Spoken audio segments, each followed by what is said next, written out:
Greetings and welcome to the Comics Coffee Metal Podcast. I'm your host, Don Cardenas, and today I am joined by two returning guests. Well, one returning guest and one kind of returning guest, and that is the awesome writer, Jon Westhoff, and artist, Winston Gambro. Gentlemen, thank you for coming on.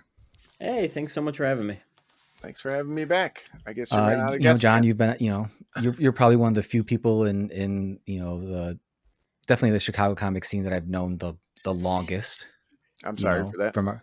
From our days in the 11 o'clock comics forums and challengers meetups and things like that. And you've been on a few times, and Winston, you were kind of on with the little quick Q&A thing we did last year for your Haunted House, a love story book. That I'm like, is he even remember doing this? Because it was like such a small, quick little thing, but like that was really a great book. And Jon, you've been doing great books the whole time I've known you. I've also been able to be a part of a couple of them in some small way.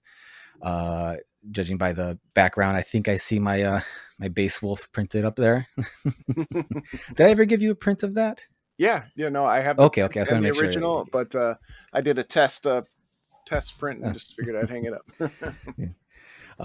So yeah, it's nice to have you both on here because you both are doing a book called L.C.S. You just finished the second successful Kickstarter, and the book will be available for purchase outside of the Kickstarter, of course.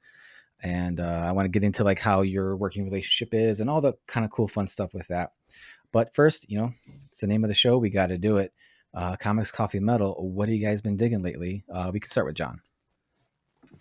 Well, as the other 13 times I've been on the show, I'm not a coffee guy, as you know. Yeah. I do my my meal water additive with caffeine in the afternoon to get me through, and that's about it. Stomach can't handle the coffee, tongue can't handle the taste. Winston, I don't know if you're a coffee drinker. Yeah, I just have like a cup of black coffee every morning. Like nothing fancy, whatever the local grocery store has. Okay. Yeah, it's I think just last episode was like the first time someone wasn't like a straight black coffee drinker, and I'm like, finally, I'm not the only heathen on here. I used to, but I'm like, I just have so much of this. It has to be adding something unhealthy to me. Yeah. Well, yeah. I've definitely gotten to the point to where I've actually had to reduce my coffee a lot lately, but that's just because of the sheer caffeine intake. 'Cause I'm getting the caffeine from somewhere else now. So I gotta like, when you're taking like a pre-workout for the gym or whatever, and you're all juiced up on caffeine there, like I can't like, I can't, coffee on top. I can't really throw that much on there. Otherwise it's just not going to end well for me. So you don't mix pre-workout into the coffee? I mean, if they had like a chocolate flavored pre-workout, I might do that. Me and some other fitness influencers do that. We call it a mistake. we call it diarrhea. Yeah, exactly. It's gonna be one of those things. But my caffeine tolerance is fairly high, but with those two on top of my ADHD meds, it's like, yeah, I'm not looking to like not sleep. Now we know why you do the show at 9:30 at night. Oh no, I'm gonna, like, the minute we're done here, I go like straight to bed and I crash out. I am definitely the guy who's like, I don't fall asleep, I just pass out. Like there's no like rundown time for me. It's just like I lay down and boom. But yeah, nice to know I'm not the only coffee heathen. But yeah, black coffee, that's more than respectable, because even when I do multiple cups, I scale back the additives of things on there just because it is a lot to add on to the whole thing. But how about comics? What comics have you guys been enjoying lately? Jon, do you want to go? Well, I've been enjoying A Safe Place on Webtoons. That is a very good comic you should be reading. I do find it hard to read web comics, so I'm hoping that there'll be a printed edition someday in the near future. And to clarify, A Safe Place to Live is my webtoon. So thank you very much. Yeah, here's hoping there's a print edition someday, because I also don't like reading comics online. Yeah, no, I get trying different things, but it's just hard to keep up with the page a day or 2 pages a week or whatever. Yeah, those things, but it's really great. The design you're adding with the with the little mascot characters is super cool. So I could see that definitely being something people would dig in print. But I also read Final Cut by Charles Burns, a young up and coming artist. Maybe you've heard of him. That was a trip, like everything he does. I don't always look for like interviews and stuff afterwards, but I was interested to see, how his process has changed. And I wanted to see if he's still hand lettered, because I suspected he didn't, because it was super clean, but I was just kind of curious. He said that he was kind of in retirement. He was kind of having a lot of writer's block, and it was kind of eye opening to read him kind of work through that. And then he said he was at a party sketching himself, his reflection in a toaster, and that's how the book kind of starts.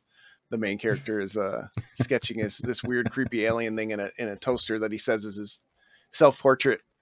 So that was kind of where it started. It wasn't as out there as some of his other, Black Hole and Crossed Out and stuff like that. But man, there's just something enjoyable. Just his line work is just mesmerizing, and his very dry characters. It just, I don't know, he just pulls it all together. And this one was great. It's an awesome, of course, Fantagraphics did or I think it was Pantheon this time, did a amazing hardcover, and it was great. Awesome. I might have to check that out. I don't think I've actually read any Charles Burns before. Yeah, I what was it? The only thing I've read, I think, is Black Hole. That's Charles Burns, right? Yeah, that's a big one. Yeah. Yeah. I had Michael Conrad on the show a while back, and he like, when he found out like I had never read it, he was like, "Dude, I'm going to send this to you." And I'm like, "What?" And he fucking sent it to me. And he'll be at the show with you guys this Saturday. As of airing, C2 E2 have come and gone, but these fine gentlemen were there, and I'm sure they did an amazing amount of business, and just diving into piles of cash, a la Scrooge McDuck, But hey, listener, why didn't you stop by my table? I was waiting for you. Come on. Yeah, this is something that's like, you didn't know, and now you have to feel some post guilt on that. Shame on you. Shame on you all. But no, that his like line work is just like ridiculous. Like, like him and like Matthew Allison, like just like the cleanliness of like just how, but like none of their stuff feels like clean. But the lines are just so crisp. It's disgusting. It's disgusting. Who's the other one that comes to mind? Daniel Klaus, the same thing, like a clean line, but a very dirty feeling, like uneasy character designs. Like, like it's too much detail. Yes. Like all art can be idealized to make it like more pleasing to the eye, and he's like, no, you're seeing every pore. No, you're seeing it. Every stray hair. Yeah. I have a system to determine if a comic is alternative or not. So like a lot of people, including myself, have a hard time saying, is this a mainstream comic or alternative comic? And the simplest thing that I swear works 90% of the time is look how the artist has drawn teeth. Do they draw a bar of white and then maybe one or two teeth detailed out? Or do they draw every individual tooth? If it's every individual tooth, that is alternative comics. I can't think of a better barometer to make that decision with. I'm definitely going to be looking at the teeth now. I hadn't remember really if this is my one contribution to comics. Indie authors, up your teeth count. Yeah. Awesome. Well, how about you, Winston? What comics have you been reading lately, if you've had time even? I'm read a decent amount. I just reread Scalped by Jason Aaron and Arm Guerra. That was one of the books that really got me into comics, and they finally came out with 2 omnibuses or omnibuy that collect it, and it's so good. If you haven't read it, it's a crime series set on a Native American reservation, and good.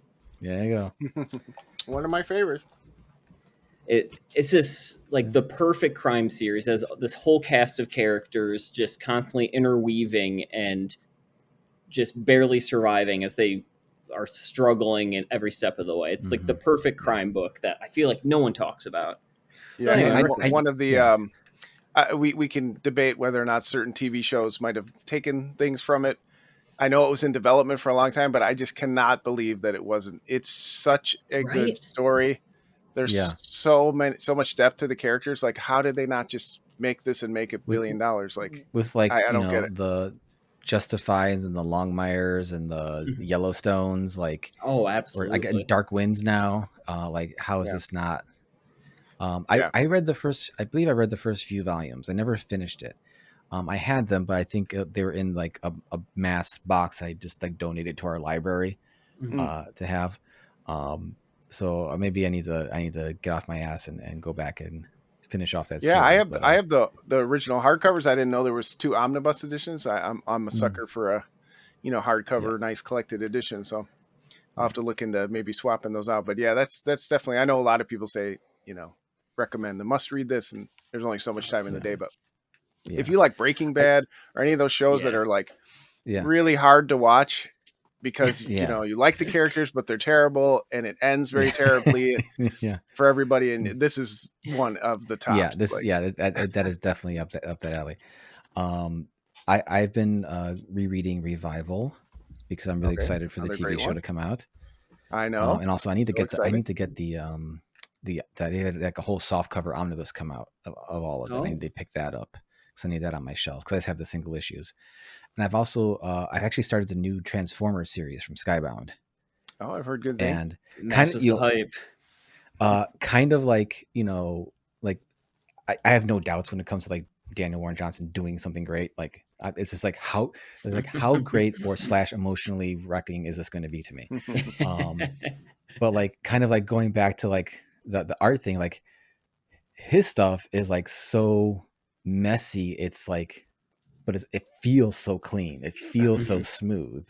For sure. And also with I think George Corona is the other artist on the book who's just like a perfect mesh with Daniel on that. Like it totally keeps the vibe of that. But yeah, that book is. I realize like because I love the Transformers, in the general sense, like most of us do. But like getting into the books and all that, like I once bought that Humble bundle for like all the IDW stuff, and I just couldn't get into it. And I'm like, the art is beautiful, but I just like could not like just get into it. And I think it took the fact that the art style was what was my barrier, because while I could appreciate the art style, like it just didn't feel like something I could like get into. I've always heard good things about the IDW stuff, and then it was weird. I hear it's amazing. I don't know how lots of amazing Skybound stories, got the license. Skybound's doing licensed books. I don't know how I felt about that, but I've heard nothing but great things. So I hope it continues to do well for Daniel. Yeah, isn't Skybound also doing like the Universal Monsters now? I didn't see that. I know they're doing G.I. Joe. They're I don't want to speak out of turn. I think it's them because they have the Dracula book out. They got the Mummy book out by Faith Aaron Hicks, which looks really good, and I want to check that out. I think they got a Creature book coming out, Creature in the Black Lagoon. Frankenstein. Just looked. I think that's just Image. Not. Oh, it's just Image. Okay. Not Skybound. Okay. And never mind. I take it back. It is Skybound. It is Skybound. Okay. Yeah, and I've read. Right. That's cool. I didn't know that. I've read Dracula, which was pretty good. It was.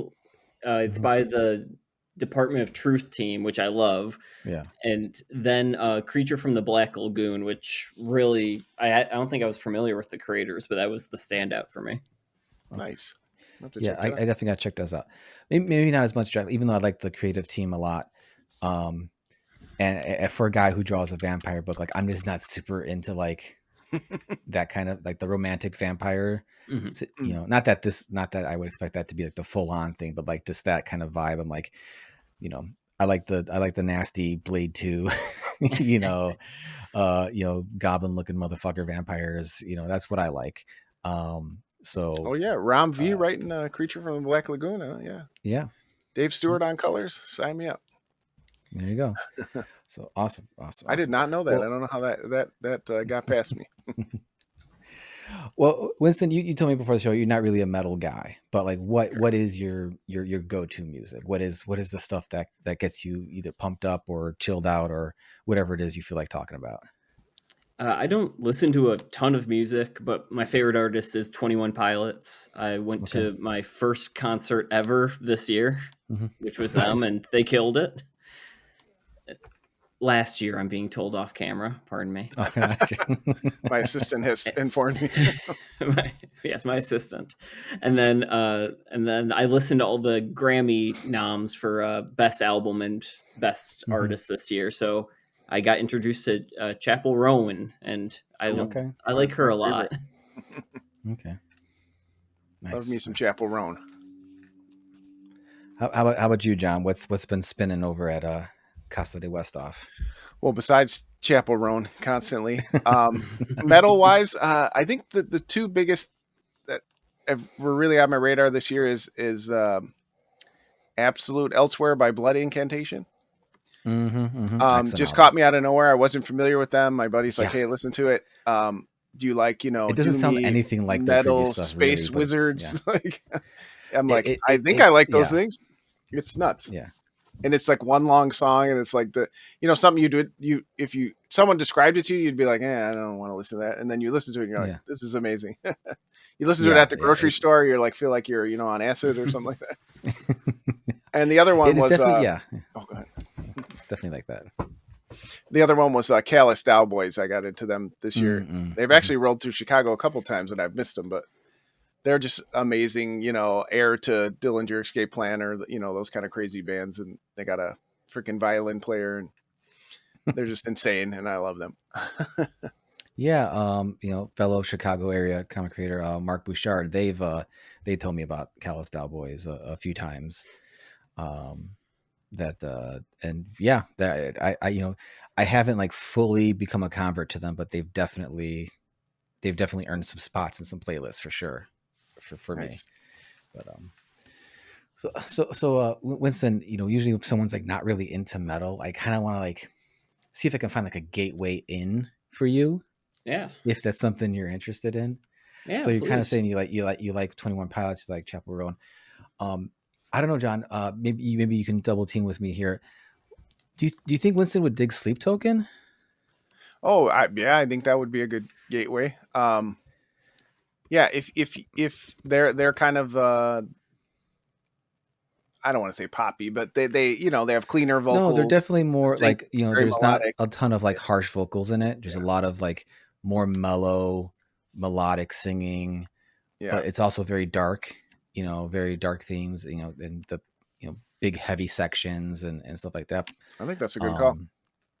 Yeah, and also I think I've said them a million times on the show, so it's not going to surprise anybody. But Spirit Box, I think, are a good gateway band too.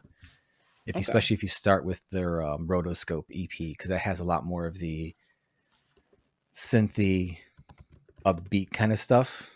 But they definitely go real hard, real heavy. But they have that also, like some of their ballady stuff is more the darker melodic kind of things. So, do you like Sleep Token? I would. What's that? Are you a Sleep Token guy? Like mutual friend Ray Wegner, #1 Sleep Token fan? I like them. I like them plenty. I'm not like a huge convert to like they are the greatest thing since sliced bread. But I have yet to like be like, this stinks, or I don't care for this, or everything I've heard from them, and I have their albums or whatever releases in my library. It's good. Alkaline is probably their best song to me. And then but they had some recent newer ones that I have to go back to. Have 2 new singles and give a few more spins too. I have quite a few friends who just like worship them and like paid like $500 last time they played the Salt Shed, and they're ready to shell out.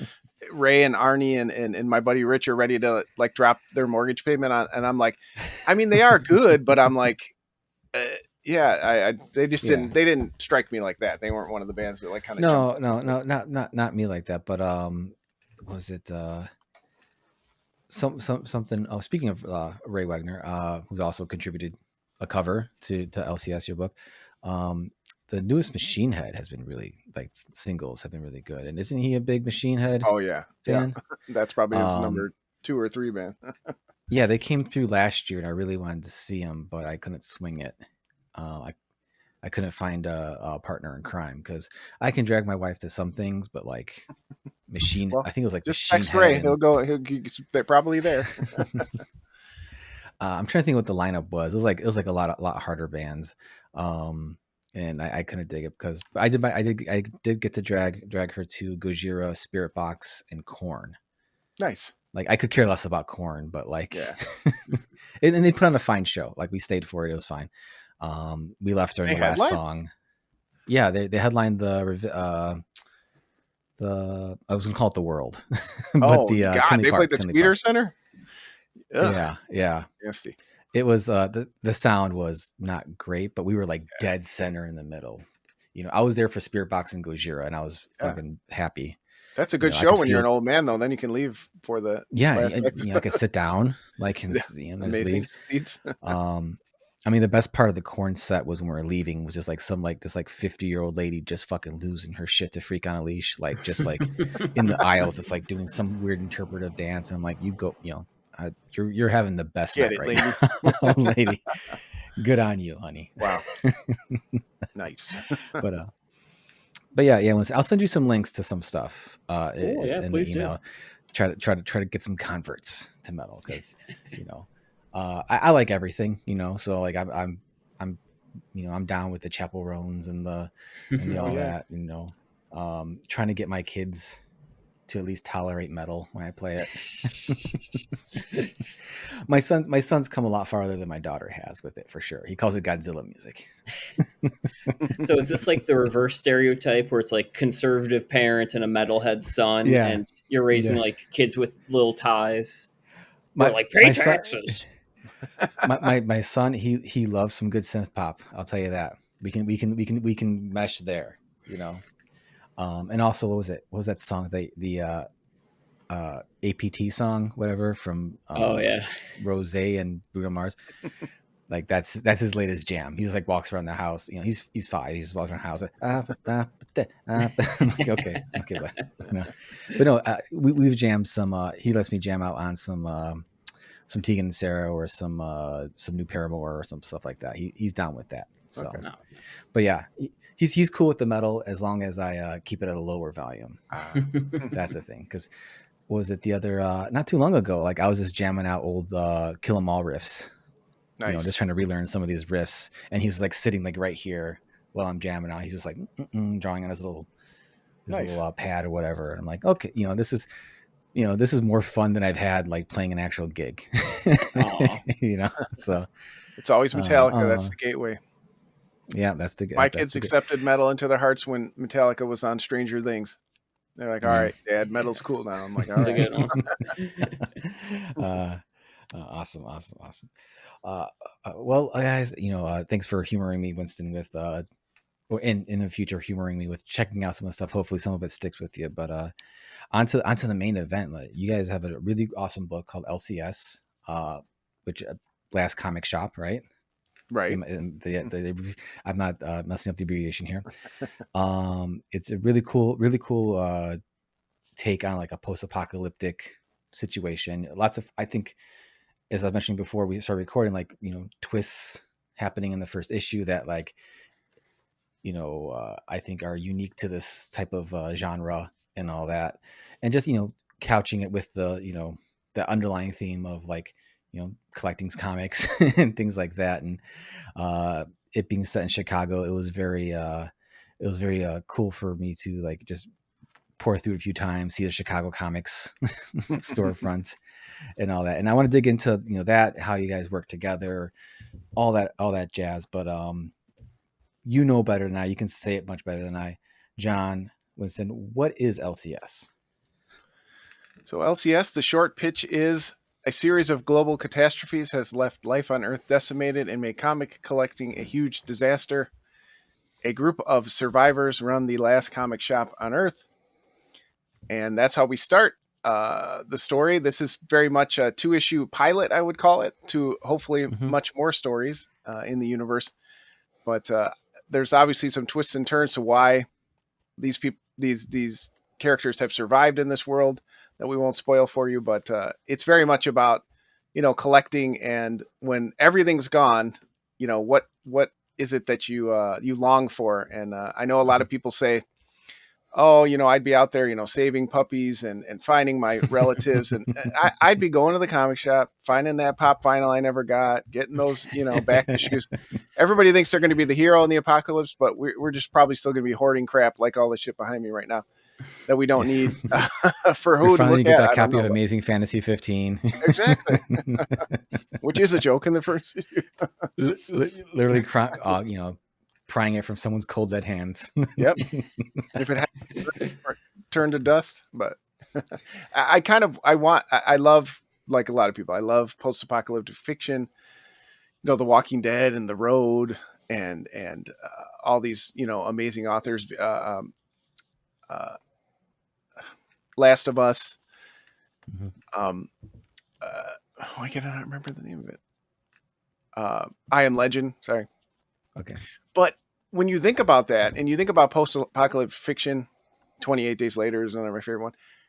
These are amazing writers and storytellers. It's a very intimidating genre to step into, because what is your story? And I kind of sat on it forever, and it finally was like, oh, that's the story. Again, what would I be doing in the post-apocalypse?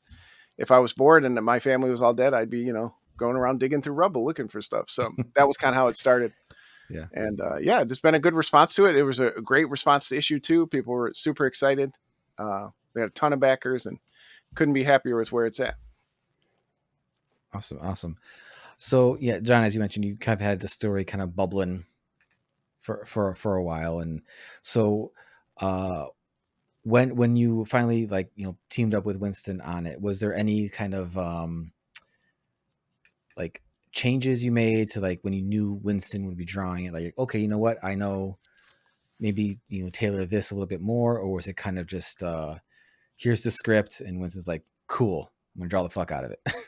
He wrote it in smaller words. Big words give me a lot of trouble. Yeah.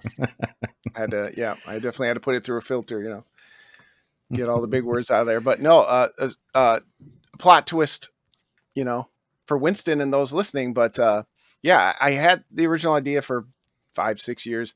The twist being that Mr. Cardenas here was the original artist that I pitched the story to.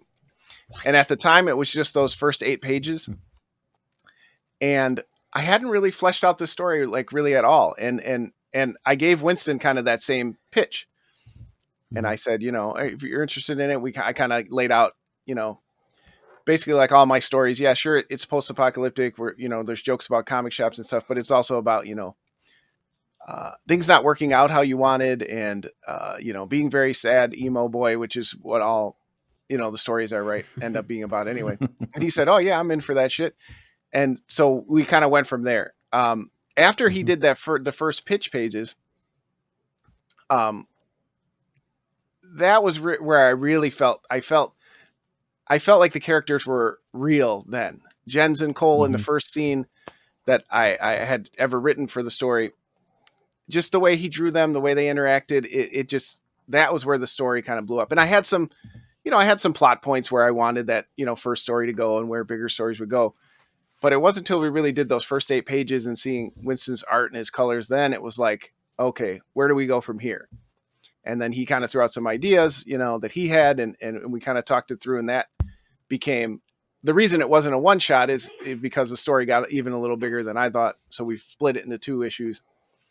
And now I really feel like the characters are really real. And, again, a lot of that comes for me, from working with an artist like Winston, who, brings the boring words to life and makes the characters feel very real. The story has totally changed now. It's more about Jens and Cole and their relationship and how they're doing in surviving as partners in this post-apocalyptic world and starting their own comic shop. Nice. I didn't want to mention that, we were talking about the book before, because again, it was a long time ago.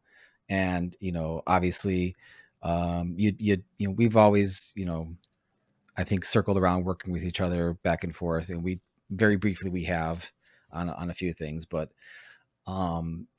it's it was one of those things where it's like I kept I had actual paid stuff that was happening, and I'm like, and John was being very patient with me, and I'm just like, you know what, John, I don't know when I'm going to be free to do this, and I don't want to hold, something to that effect. And and Jon's like, yeah, okay, fuck Don, whatever.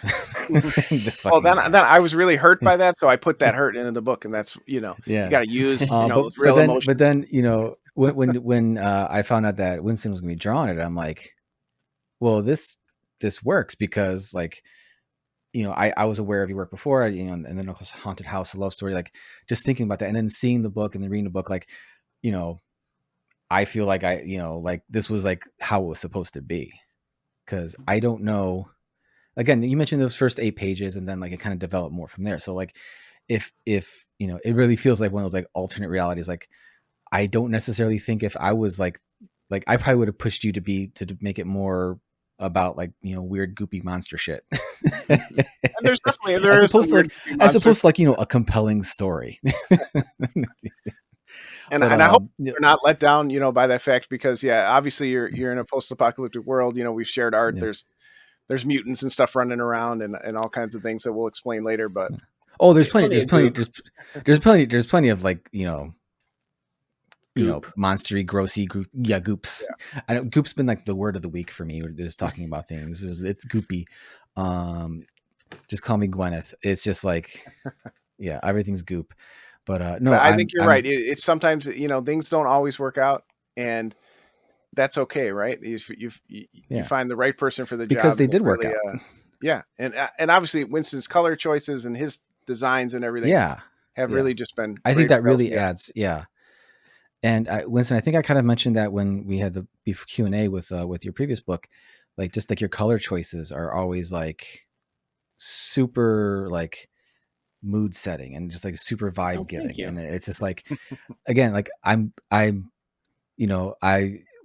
felt bad for like telling Jon we can't, I can't find the time to work together. Of course, not too long after, like I ended up like dropping what I was doing, and then like I had a bunch of time open up because my kids were both at full time, like yada yada yada, how that goes. But then like I'm glad how it was worked out, because I get to read this as a fan now, and I really enjoyed this first issue. I read it when you guys first backed it and sent the link and all that, and I was rereading it again this morning before the show, and like I mentioned, like I completely forgot about one of the twists that were in this book. I'm like, wait a second, what? And I think it was just because I was just like wrapped up in what was happening with everybody, and I was like, wait a sec, what? And then like my brain wasn't like processing like what that meant for the greater world of it. So I'm really glad that expanded, because I'm like, I'm sure this could have been like one gigantic fat one shot, but like having 2 separate issues, give you guys more space to tell the story. And also like, just the designs of the characters. I really like the, I don't know how much you want me to say about the story. I don't want to spoil too much for anyone who hasn't read it yet, but there's certain non-humanoid characters in here, and I just love the designs of them. I think it's really cool. Thank you.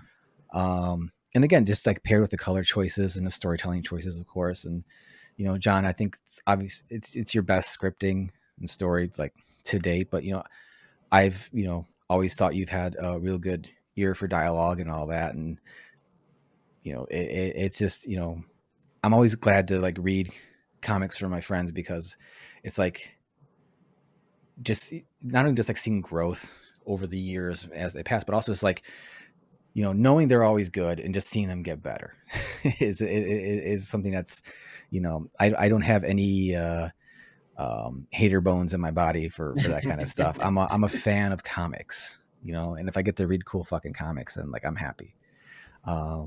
So yeah, I'm glad I got to read this. I can't wait to read issue 2. And if you're watching this now, there will hopefully be a link to where you can pick up them by then. I think this. Yep. Jon will be posting in 2 done weeks as of today, I think. Yeah, the art is. He just turned in last page. He's a free man as of today, until we get him to sign on for a future issue. But yeah, it's on late pledges on Kickstarter. So just type in L.C.S. on Kickstarter.com. It'll be the first thing that comes up. Late pledges till the end of April, and then of course it'll be on our site, which is storenvy.com/part-time comics.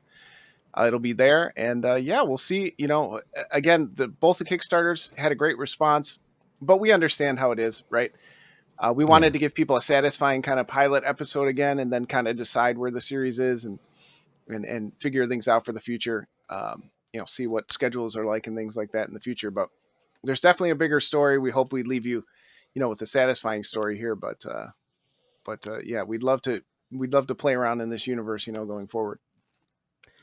Yeah, that's definitely gonna be my next question. Like, is this like 2, and then like, okay, we're gonna move on to the next thing, or like, there's always like, I guess, a possibility of like, just you've created such a like a unique take on big world with this post-apocalyptic story. Like, obviously, there's like more to like dig into, more to like, I don't want to say mine because that just sounds like crass. It's like you're mining this story for stuff. Like, there's more stuff to reveal and to talk about. And you mentioned like kind of like giving everybody like a cool like pilot episode almost. And in terms of like a first issue, I've read more first issues than I can even imagine. Just even with doing the show, people sending PDFs and stuff like, this first issue of L.C.S. it is a great first issue because it doesn't feel like a first issue. It feels like we're just up and we're going. And then you get to the cliffhanger at the end and all that. And then you're like, oh shit, like, okay, this is a, like, I need the next part. I need this. So I think it was really well crafted in that sense as well, which is incredibly difficult, and first issues are just a bear. You either, nail it, or you kind of miss the mark in some spots. And, thankfully, more often than not, I see people nailing it. But like this, you guys really did, And just going back to, Winston's awesome art on here, like even in the beginning, like just like with the interactions happening, just the color again, the color choices, or like the kind of like the holds you put on certain panels to kind of highlight things and all that. It's just, it's really just that kind of cohesion to the story where it's like when you're thumbnailing and drawing and stuff, is that part of the process with this book, or is it kind of like you're figuring it out each step as you're doing that step?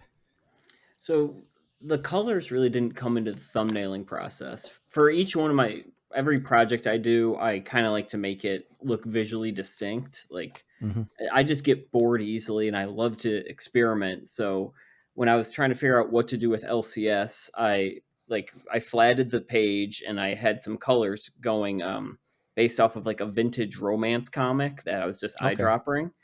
And then I knew I wanted to do like a watercolor texture. And when I put a watercolor texture, it just made it super vibrant and ugly and kind of feeling radioactive. So I just fell into this happy accident. I'm like, all right, well, this is what I'm doing for the book now. Nice. Yeah, it definitely, that feels radioactive. That's perfect. For sure. Especially the scenes, and it's just the choice of the yellow. It's like it's almost sickeningly like yellowish green. It's just like, oh yeah, you look at it and you're like, you should not be out there right now in this shit. You need to get to safety ASAP with this. John, when you're writing a story, like obviously, from Chicago, big roots in Chicago, was the choice to make the story set in Chicago just, as your own like personal reference love letter, or was there any particular aspect of the city that you're like, this is like the only place this story can take place in? Well, first off, Third Coast, raise up. We love our Third Coast. I don't feel like there's enough stories set in Chicago. It's always LA and New York and things like that. So that was part of it. But the original story was, again, in trying to be like, oh, I'm going to write this post-apocalyptic story. Well, what if all these apocalypses happen at once? So it was originally called PAC, the Post-Apocalypse Comic. And it was just going to be this funny take on, oh, there's, zombies in here, and there's vampires in New York, and there's, robots in, Europe. I was going to do all these different, just these themes. And then I realized, well, that's just like, that's boring. You have no characters there. You're just riffing on, other people's stories. But I did with that story wanted them to be in the center of the United States, not the exact center, but I felt like Chicago was a good, because there's a particular thing that happens to destroy Chicago that I thought of. And it is in the book. and I just thought that for some reason that idea really stuck with me, and I was just like, they have to be in Chicago. Also, I'm still one of those fanboys, like, Godzilla destroying Chicago in the comic is going to be so great to me. And, I still like when, oh, that's my hometown, so that's part of it too. But I just thought there was a particular catastrophic event that happens in Chicago that I thought would be, just kind of cool as an impetus to why most of the humans died off. Is it because ketchup magically appeared on all the hot dogs? That was it. Yep. Yep. Everyone ate too much deep dish pizza because everybody thinks we eat it 24 hours a day. Tavern style pizza, square cut tavern style pizza, and we only had deep dish. Exactly. And people just rebelled. The Cubs fans and the Sox fans rioted in the street, finally killed each other. I mean, more than usual. Oh boy. Awesome. Well, yeah, I totally agree with you that there's not enough stories set in Chicago, because also Chicago is such a visually interesting city. Not to say that New York or LA are not, but like you've seen them so much, like it's just it is what it is. Like or Vancouver pretending to be LA. Exactly. Toronto. Right? Yeah, exactly. I just watched the very forgettable action movie The Accountant with Ben Affleck, and it's set in Plainfield, Illinois. Plainfield, Illinois. Yeah. Like, really, I never knew that. Love interest mentions like, oh yeah, I went to Naperville High School, and I'm like, what? I like that movie fine. It was fine. It was fine. They made the sequel. It's fine. It was kind of like a pretty big letdown for me though initially, because Gavin O'Connor made like one of my favorite movies of all time, Warrior, and I'm like, this is the next one. this is the follow up. I think that was his follow up film, or just like this is another one of his. Like it just felt like such a. This doesn't feel like the same guy, the same director. Yeah, right? It felt very corporate or boardroom ideas. Yeah, it felt like this one's going to make me some money, and then we'll go. And I guess he was right about that. Controversial opinion: John Berthenol and Ben Affleck should have switched roles. John Berthenol could play 1,000%. like a badass who is also a nerdy accountant. Ben Affleck, you only can get one of them. Yeah. It's if I could see John Bernthal doing the autistic coded or autistic. Yeah, it's definitely clearly labeled stated. autistic. Assassin, the nerdy assassin, for sure. He could definitely do that. But you know what? I think I'm a big John Bernthal stan, so I think he would. You could cast him at pretty much anything. I'd be like, oh yeah, sure, cool. He's the new Mrs. Doubtfire. Yeah.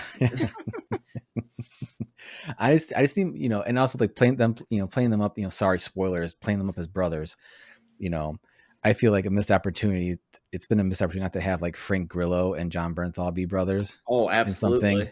Like how has that not happened? But we'll see. They blew it. See. They blew it. They just destroyed it. So welcome to the second half of the podcast where we just talk about Gavin O'Connor movies. No, seriously though, like so you guys wrapped up L.C.S. You guys mentioned the art is finally done for issue 2.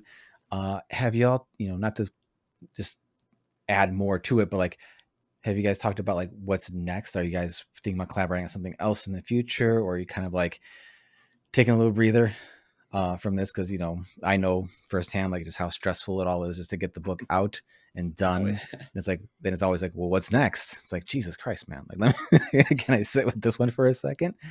But like, is there something next that you guys talked about, or anything you can share with that, or just individually what projects you've both been kind of cooking up behind the scenes, if you've had the time even? Well, me, I've always got 5 plates in the air at once. So, that's part of making this a limited series. Is like, okay, I understand, how indie comics work at this point in time, and to commit, to something longer, makes it difficult. Mm-hmm. I really need to focus on finishing CPS, Child Possession Services, and Drumsticks of Doom. I really want to try to focus on Drumsticks of Doom. I planned it to be about 10 or 11 issues. I'm happy with where it's at, but it's also been, 5 years since we started it. And I think I need to release Dan from his contract. I'm sure he's ready to move on too. So, and I always wanted to get at a faster pace with that book, and it just hasn't happened for a multitude of reasons. But I've got final issue of CPS coming up, the final issue of Arc 2 of Drumsticks of Doom right after that, and then we're doing a one-shot horror heist anthology or one-shot called Final Heist in September. And then and then I'll start scrambling to make plans for next year. If Winston and all these amazing artists will have me back, I'll be hoping they haven't come to their senses yet, and will take me back. And Winston, I know that you previously mentioned you working on the webtoon, so I'm sure that takes up a huge amount of time just to stay ahead of that kind of schedule. Yeah, with all that, so more than fair for you to be like, no, that I'm good. Yeah, I would never say no to working with Jon again. It's always terrific working with him. But yeah, right now I'm just working on Safe Place or A Safe Place to Live, my webtoon, and I've got irons in the fire and various other design jobs, but for right now, just the webtoon's my priority. Okay, awesome. Well, gentlemen, I want to keep you out too late. Appreciate it. We're all not the night owls we once were in our youth. At least me and Jon aren't. But thank you so much for coming on, everyone. Please go check out L.C.S. There'll be links in the show notes for where you can be a late pledge and get I didn't even know that was a thing you could do on Kickstarter now, which is awesome. You can catch up on things, and then if it's available, the link to Store and and also a link to Winston's other work and his webcomic. And gentlemen, thank you so much for coming on. Yeah, and I wanted definitely got to have you guys back on soon. I saved this for the show, the exclusive for you, okay. Don Cardenas. Do you know, speaking of, you and I talking about doing the book, do you know that you are the reason that the characters in the book wear gas masks? Whoa. Which is a big theme of the book. Because you, on this very show, were talking to one Jonathan Lamantia about how you hate drawing faces. And I was like, when I pitched on this book, they're all going to be wearing gas masks. So then he won't have to draw faces and he'll be in for this book. So that didn't work. I tried, but that is actually true. I did. When you guys were talking, I was like, oh yeah, Don would be perfect for this book because it doesn't have any faces. Why would I say or a lot of faces? So funny. I think you guys were just kind of lamenting, like, oh man, it's just so hard, and he loves drawing, the aliens and creatures. Yeah. I remember Jonathan talking about like he hates drawing people. Yeah. And I was like, oh yeah, boring because he draws so many more interesting things that are not. Why would you want to draw like eyes and lips when you're drawing like a face screaming through space, with like insects all over it and shit. Yeah. So naturally, I end up co-creating a book that has no mask whatsoever. Yeah. Hold on. I got to call Steve Bryant, and we got to get this sorted out. Next volume, they all become sleep token. You know what? That's it. I can make them like a mini sleep token. They all wear masks. Oh yeah, they don't have. There you go. That makes my life so much easier. So you know what? This will be like an Ouroboros. We're just going around feeding each other with no faces. No faces. No Face Comics 2025. Let's do this. It really did make it easier to draw. Well, I'm happy. I'm happy. I in some way I made Winston's job a little bit easier. You live. And I must say, like I have a very little knowledge of like how gas masks actually look outside of like one or two of them. I don't know if these are based on anything in real life, but they look really cool and like retro, but also kind of fucked up and creepy. So like I don't know if they're based on actually. They're based a little bit on reality, but mostly on something I can draw repeatedly. Well, and obviously you made them look unique, so you can tell which character it is. So that was really helpful. But no, I appreciated the form and function you combined together. Because whatever, it's the end of the world. People can fashion whatever they want. Exactly. Well, again, glad I could help out in some sort of way to make someone else's job a little bit easier. That's so funny. I had no idea. Awesome. Well, once again, gentlemen, thank you so much. Thank you. Yeah, thanks so much for having me on. This was great.